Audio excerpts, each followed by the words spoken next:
Hello बच्चों, welcome to your channel Physics with King Sensor. बच्चों शुरू करते हैं आज का वीडियो। जो आज के इस वीडियो में हम लोग सीखेंगे कि रदरफोर्ड का एटॉमिक मॉडल क्या था और वह क्यों फेल हो गया। तो बच्चों सबसे पहले हेडिंग बनाते हैं रदरफोर्ड का परमाणु मॉडल। रदरफोर्ड का परमाणु model, Rutherford's atomic model.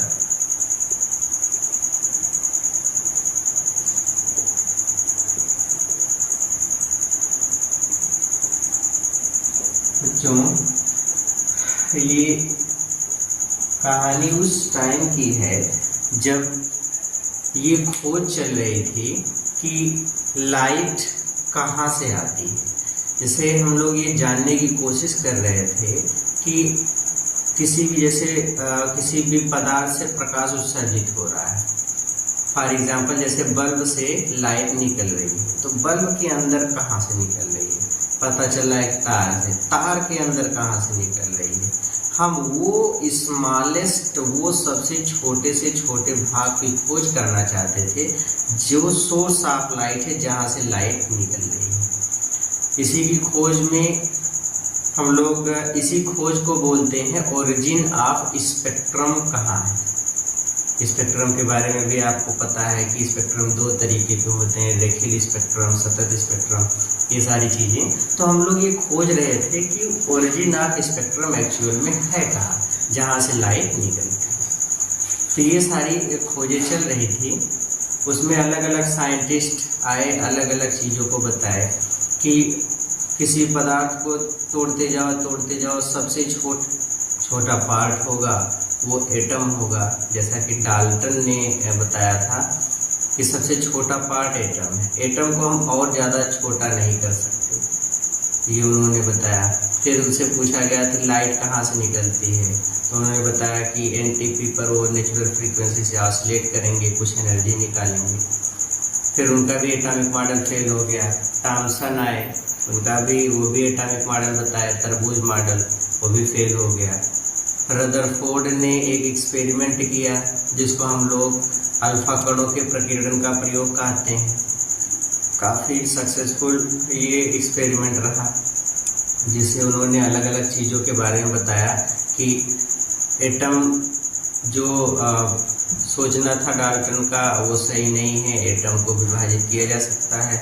Actual में इस बात को थॉमसन पहले ही प्रूव कर चुके थे अपने कैथोड रेज एक्सपेरिमेंट में।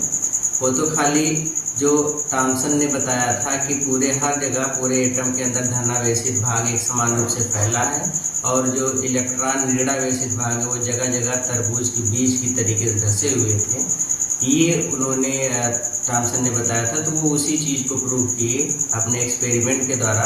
रदरफोर्ड ने अल्फा कणों के प्रकीर्णन के प्रयोग से देखा कि धनावेशित भाग हर जगह एक समान रूप से नहीं फैला होता, बल्कि वो एक छोटे से स्थान पर केंद्रित होता है। यही सारे एक्सपेरिमेंट के निष्कर्ष के बाद उन्होंने अपना एक एटॉमिक मॉडल बताया, और अपने एटॉमिक मॉडल को बताने के बाद उन्होंने एटम का शेप कैसा है और एक्चुअल में ओरिजिन ऑफ स्पेक्ट्रम कहाँ से होती है या लाइट कहाँ से निकलती है, इस चीज़ को समझाने की कोशिश किया। अब क्या उनका एटॉमिक मॉडल था उसको हम लोग समझते हैं बच्चों। रदरफोर्ड ने जब अपने अल्फा कणों का प्रकीर्णन का प्रयोग किया, अल्फा कणों के प्रकीर्णन का प्रयोग, तो इस एक्सपेरिमेंट के बाद उन्होंने एक एटम के बारे में काफ़ी कुछ निष्कर्ष निकाले। उन्होंने उस निष्कर्ष में ये देखा कि एटम जो होता है वो उसके अंदर जो दो प्रकार के चार्ज पार्टिकल होते हैं, negative charge particle, positive charge particle. जैसा कि थॉमसन का सोचना था कि किसी भी एटम के अंदर जो धनावेशित भाग है वो हर जगह एक समान रूप से फैला होता है। एक्चुअल में उनका वो सोचना सही नहीं है। रदरफोर्ड ने अपने प्रकीर्णन के प्रयोग से ये देखा कि किसी भी परमाणु का समस्त धनावेशित भाग एक अति सूक्ष्म स्थान पर केंद्रित होता है और उस सूक्ष्म स्थान को एक अति सूक्ष्म स्थान पर केंद्रित होता है और उस अति सूक्ष्म स्थान को हम लोग नाभिक कहते हैं। क्या बोलते हैं? नाभिक। इसको नाभिक या न्यूक्लियस कहा जाता है। किसी भी परमाणु का समस्त धनावेशित भाग वह एक अति सूक्ष्म स्थान पर केंद्रित होता है जिसको न्यूक्लियस कहते हैं। न्यूक्लियस बच्चों 10⁻⁻15 मीटर की त्रिज्या का एक गोला होता है। क्या होता है? 10⁻⁻15 मीटर त्रिज्या की कोटि इस आर्डर का एक गोला होता है। और जो पूरे एटम का साइज होता है वो 10⁻10 मीटर की कोटि के आसपास होती है। तो इस तरीके से एटम के स्ट्रक्चर में उन्होंने बताया कि जो धनावेशित भाग है वो एक समान रूप से फैला नहीं रहता, बल्कि वह एक अति सूक्ष्म स्थान पर केंद्रित होता है जिसको न्यूक्लियस बोलते हैं। ठीक है। तो इस जानकारी के बाद उन्होंने एटम की शेप कैसी होती है इसको बताने के लिए अपनी एक मॉडल को बताया, अपनी बातों को प्रस्तुत किया और उनका मॉडल क्या था अब हम लोग उसको सीखते हैं। पॉइंट वाइज इसको समझते हैं बच्चों। रदरफोर्ड के एटॉमिक मॉडल के अनुसार किसी भी परमाणु का समस्त धनावेशित भाग एक अति सूक्ष्म स्थान पर केंद्रित होता है और इस अति सूक्ष्म स्थान को न्यूक्लियस या नाभिक कहा जाता है। इसकी त्रिज्या 10⁻⁻15 मीटर की कोटि की होती है, इस आर्डर की होती है। फिर से सुनिए, किसी भी परमाणु के भीतर समस्त धनावेशित भाग एक अति सूक्ष्म स्थान पर केंद्रित होता है जिसे नाभिक कहते हैं और नाभिक 10⁻15 मीटर की त्रिज्या की कोटि का एक गोला होता है। इसी पर टोटल जो पॉजिटिव चार्ज है इसी पर स्टोर मतलब सेंटर रहता है, इसी पर केंद्रित होता है। ये फिर चूंकि एटम न्यूट्रल होता है, पॉजिटिव चार्ज यहाँ है तो नेगेटिव चार्ज भी होने चाहिए। तो उनसे पूछा गया नेगेटिव चार्ज कहाँ है, तो उन्होंने दूसरी पॉइंट में बताया, उन्होंने कहा कि परमाणु के भीतर जो ऋणावेशित भाग होते हैं वह स्थिर नहीं होते, बल्कि नाभिक के चारों ओर वृत्ताकार कक्षा में चक्कर लगाते हैं। नाभिक के चारों ओर वृत्ताकार कक्षा में चक्कर लगाते हैं। ये इलेक्ट्रॉन है, ये इलेक्ट्रॉन नाभिक के चारों ओर इस तरीके से सर्कुलर मोशन कर रहे हैं। ये इलेक्ट्रॉन है, ये जो नाभिक के चारों ओर वृत्ताकार कक्षा में चक्कर लगाते हैं। अब बच्चों, कोई भी ऑब्जेक्ट अगर सर्कुलर मोशन करती है तो उसको सेंट्रीपिटल फोर्स चाहिए। तो अगर ये इलेक्ट्रॉन नाभिक के चारों ओर वृत्ताकार कक्षा में चक्कर लगा रहा है तो इसको अभिकेंद्र बल कहाँ से मिल रहा है? तो उन्होंने बताया, या रदरफोर्ड ने बताया कि इनको नाभिक के चारों ओर चक्कर लगाने के लिए जो आवश्यक अभिकेंद्र बल होता है, रिक्वायर्ड सेंट्रीपिटल फोर्स, अभिकेंद्र बल, वो सेंट्रीपिटल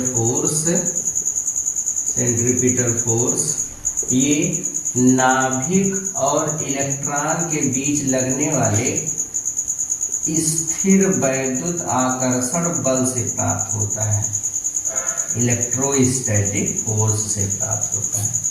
फिर से सुनिए, दूसरी पॉइंट क्या है रदरफोर्ड के एटॉमिक मॉडल में? परमाणु के भीतर समस्त ऋणावेशित भाग इलेक्ट्रॉन नाभिक के चारों ओर वृत्ताकार कक्षा में चक्कर लगाते हैं। इलेक्ट्रॉनों को वृत्तीय कक्षा में चक्कर लगाने के लिए आवश्यक अभिकेंद्र बल, रिक्वायर्ड सेंट्रीपिटल फोर्स, नाभिक और इलेक्ट्रॉन के बीच लगने वाले स्थिर वैद्युत आकर्षण बल से प्राप्त होता है। कहाँ से प्राप्त होता है? नाभिक और इलेक्ट्रॉन के बीच लगने वाले स्थिर वैद्युत आकर्षण बल से प्राप्त होता है। ये दूसरी बात है। ये तो दोनों पॉइंट्स में उन्होंने बताया कि ये एटम की स्ट्रक्चर होगी। ये जो दोनों पॉइंट थे, ये दोनों पॉइंट रदरफोर्ड ने एटम की स्ट्रक्चर को बताने के लिए बताया कि वास्तव में एटम की शेप इस तरीके से होती है। एटम की शेप कैसे होती है? अब देखो, टॉमसन क्या बताए थे? टॉमसन ये बताए थे कि परमाणु के भीतर समस्त धनावेशित भाग एक समान रूप से फैला हुआ है, उसमें जगह जगह इलेक्ट्रॉन तरबूज की बीज की तरीके से धंसे हुए हैं। उन्होंने एक्सपेरिमेंट किया रदरफोर्ड ने एक्सपेरिमेंट से देखा कैसा कुछ नहीं है। एक्सपेरिमेंट के बाद उन्होंने अपना मॉडल बताया, अपना एक रूल बताया एटम के बारे में, और उन्होंने अपनी जो बातें बताई एटम को लेकर के, उन्होंने पहले 2 पॉइंट में एटम का शेप कैसा है इसको समझाने की कोशिश की। उन्होंने कहा पहली चीज कि पूरे एटम के अंदर समस्त धनावेशित भाग एक अति सूक्ष्म स्थान पर केंद्रित होता है जिसको नाभिक कहते हैं। फिर जो ऋणावेशित भाग इलेक्ट्रॉन है वह नाभिक के चारों ओर वृत्ताकार कक्षा में चक्कर लगाते रहते हैं। ये तो इस तरीके से पूरा एटम की स्ट्रक्चर होती है कि एक छोटा सा भाग जिस पर समस्त धनावेशित भाग केंद्रित होगा वो, और जो ऋणावेशित भाग होगा वो उस धनावेशित भाग अर्थात नाभिक की चारों ओर वृत्ताकार कक्षा में चक्कर लगाता रहेगा। अब वृत्ताकार कक्षा या वृत्तीय गति के लिए अभिकेंद्र बल चाहिए, तो वृत्ताकार कक्षा में चक्कर लगाने के लिए आवश्यक अभिकेंद्र बल रिक्वायर्ड सेंट्रीफ्यूगल फोर्स नाभिक और इलेक्ट्रॉन के बीच लगने वाले स्थिर वैद्युत आकर्षण बल से प्राप्त होता है, इलेक्ट्रोस्टैटिक फोर्स से प्राप्त होता है। ये दूसरी बातें थी। अब तीसरी बात जो है उसको रदरफोर्ड ने बताने की कोशिश किया, चूंकि हम लोगों की जर्नी ये चल रही थी या हम लोग ये जानना चाहते थे what is origin of spectrum, light actual में कहाँ से निकली, सबसे स्मॉलेस्ट पार्ट क्या है जहां से लाइट इमिट हो रही है। इस चीज को लोग खोज रहे थे, इस चीज को लोग जानना चाहते थे। तो इनसे पूछा गया कि बताइए लाइट कहाँ से निकलेगी। तो एटम की स्ट्रक्चर तो ठीक है, ऐसे रहते हैं, तो फिर लाइट कहाँ से निकली, कौन सा पार्ट है जो लाइट निकाला। तो इन्होंने कहा देखिए, इसी जर्नी से पहले जब ये सारी चीजें, उस समय एक साइंटिस्ट थे मैक्सवेल ने अपने इलेक्ट्रोमैग्नेटिक वेव के इक्वेशन को दिया था। उन्होंने एक्सपेरिमेंटली प्रूव किया था कि जब भी चार्ज पार्टिकल एक्सीलरेटरी मोशन करता है, जब भी एक आवेशित कण त्वरित गति करता है, तो एक्सीलरेटरी मोशन करता हुआ चार्ज पार्टिकल अपनी एनर्जी का लॉस करता है और अपनी एनर्जी को in the form of electromagnetic wave या विद्युत चुंबकीय तरंगों के रूप में निकालता है। ये मैक्सवेल अपने एक्सपेरिमेंट से प्रूव भी कर चुके थे, इस चीज को सिद्ध भी किया जा चुका था। तो ये उनका इक्वेशन था कि अगर कोई चार्ज पार्टिकल एक्सीलरेटरी मोशन करता है तो वह अपनी एनर्जी को इलेक्ट्रोमैग्नेटिक वेव विद्युत चुंबकीय तरंगों के रूप में निकालता है।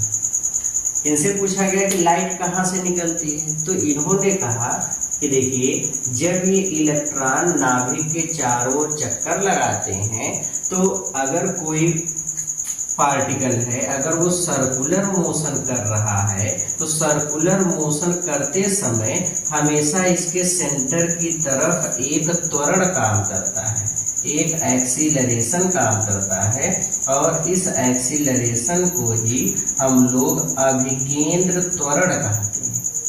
क्या बोलते हैं? अभिकेंद्र त्वरण, सेंट्रीपिटल एक्सीलरेशन। इसका अर्थ ये है कि जब ये इलेक्ट्रॉन नाभिक के चारों ओर वृत्ताकार कक्षा में चक्कर लगाते हैं तो इन पर भी एक अभिकेंद्र त्वरण काम करता है। एक तो इलेक्ट्रॉन है जो कि चार्ज पार्टिकल है, इलेक्ट्रॉन है जो कि चार्ज पार्टिकल है, पहली चीज। दूसरी चीज, अब चार्ज पार्टिकल और दूसरी चीज, अगर ये सर्कुलर मोशन कर रहा है, इस पर अभिकेंद्र त्वरण काम कर रहा है, मतलब ये इलेक्ट्रॉन या चार्ज पार्टिकल एक्सीलरेटरी मोशन कर रहा है।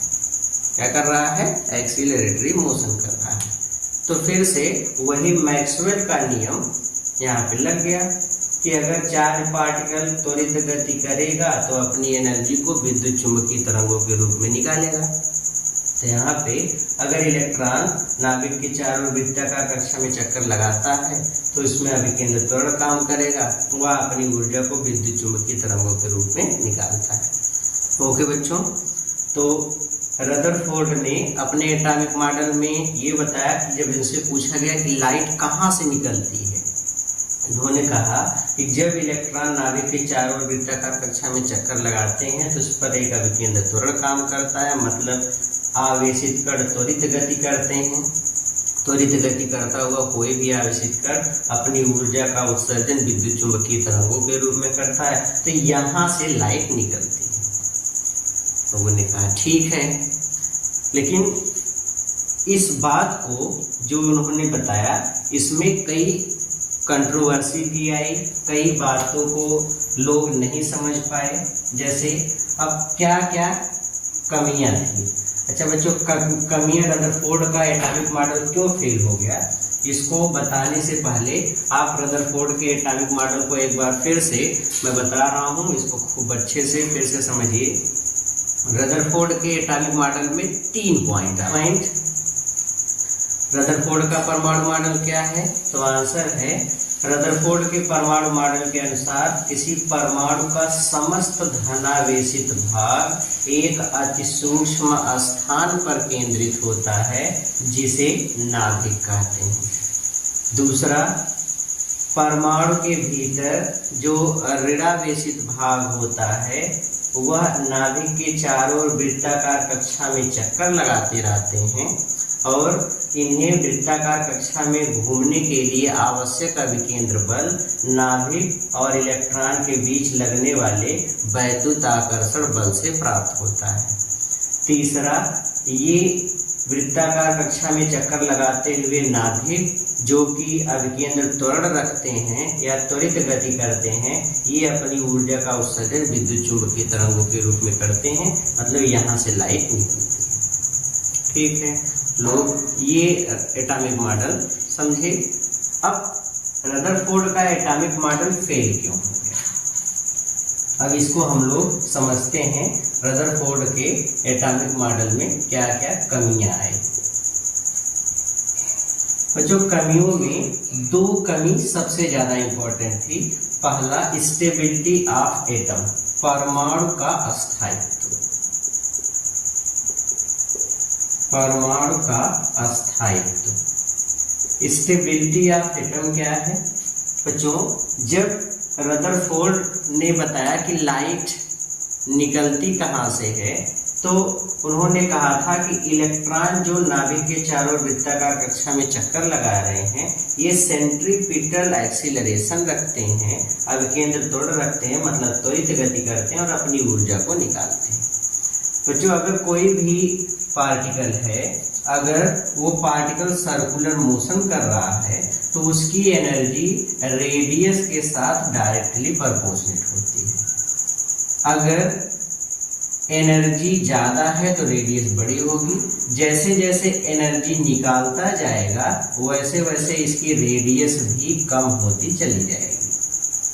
तो अब रदरफोर्ड से ये पूछा गया कि मान लीजिए अगर ये इलेक्ट्रॉन त्वरित गति कर रहा है, अपनी ऊर्जा को निकाल रहा है, तो ऊर्जा को निकालते समय ये इलेक्ट्रॉन जब अपनी ऊर्जा निकालता चला जाएगा तो इसकी रेडियस की जब ऊर्जा निकालेगा तो ऊर्जा कम होती जाएगी, ऊर्जा कम होती जाएगी तो त्रिज्या घटती जाएगी। अब त्रिज्या घटते घटते ऐसा होगा कि ये इलेक्ट्रॉन की त्रिज्या कम होती जाएगी, कम होती जाएगी, कम होते होते होते होते होते एक समय आकर के इस पे गिर जाएगा।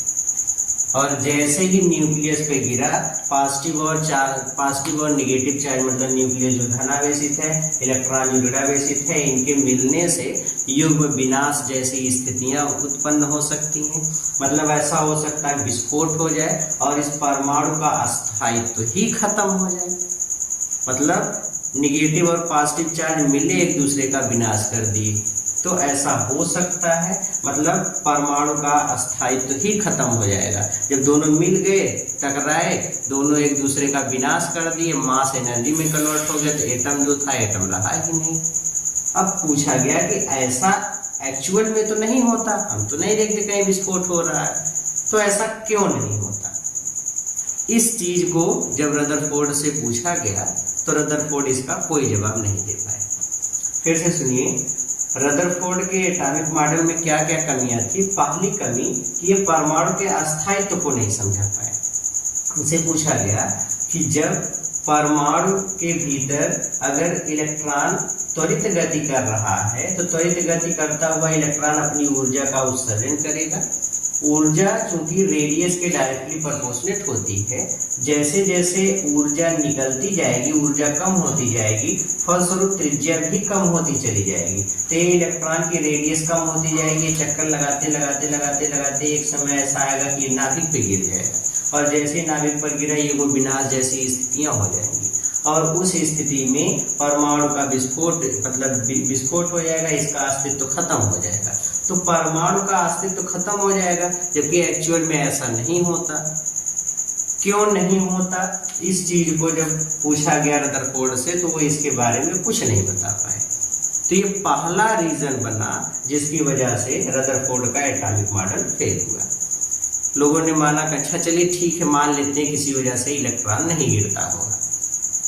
दूसरी चीज आप ये बताइए कि परमाणुओं का स्पेक्ट्रम, दूसरी चीज परमाणुओं का स्पेक्ट्रम, परमाणु का स्पेक्ट्रम, जो कोई भी एटम हो वो एक निश्चित फ्रीक्वेंसी की ही लाइट निकालता है, मतलब परमाणु का स्पेक्ट्रम रेखीय होता है।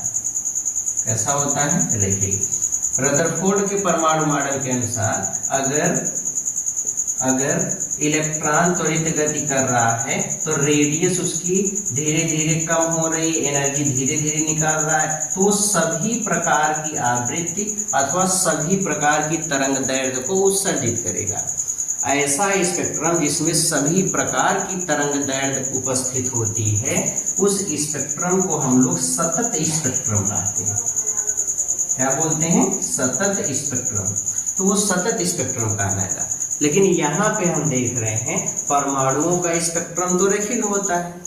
तो जो परमाणु का स्पेक्ट्रम, कोई भी एटम हो, जैसे सोडियम है तो खाली येलो कलर की लाइट निकालता है।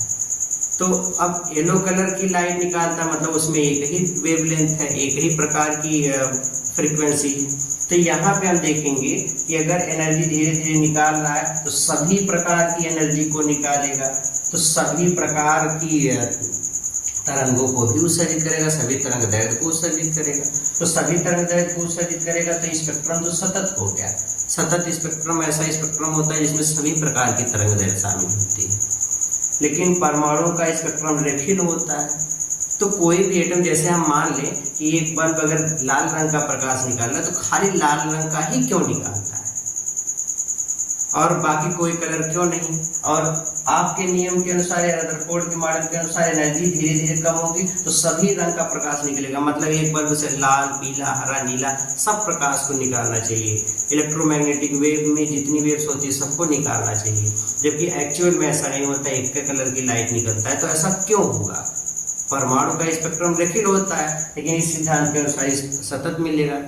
तो रेखीय कैसे मिलता है, इस चीज के बारे में रदरफोर्ड का परमाणु मॉडल कुछ नहीं बता पाया। तो ये दूसरा कारण बना जिसकी वजह से रदरफोर्ड का परमाणु मॉडल फेल हो गया। तो बच्चों, दो कमियां थी। अब एक बार कमियों को फिर से रिवाइज करते हैं। रदरफोर्ड के परमाणु मॉडल में क्या कमियां थी? तो पहली पॉइंट, रदरफोर्ड का परमाणु मॉडल परमाणु के अस्थायित्व की व्याख्या नहीं कर सका। दूसरा, रदरफोर्ड का परमाणु मॉडल रेखीय स्पेक्ट्रम की व्याख्या नहीं कर सका। तो दो ऐसे मेजर कारण थे जिसकी वजह से रदरफोर्ड का एटॉमिक मॉडल फेल हो गया। तो ये था बच्चों रदरफोर्ड का परमाणु मॉडल। इसको अच्छे से पढ़िए, इसमें सब थ्योरी ही है, कुछ आपको न्यूमेरिकली कोई कैलकुलेशन नहीं करना है। बस चीज़ों को समझिए, कॉन्सेप्ट को फील करिए, फिर उसके बाद आप अपने वाइवा के लिए इस टॉपिक को अगर आप सेलेक्ट करते हैं तो आप इससे प्रिपेयर होकर के अच्छे से वाइवा दे सकते हैं। ओके, तब तक पढ़ते रहिए, मेहनत करते रहिए। All the very very very best.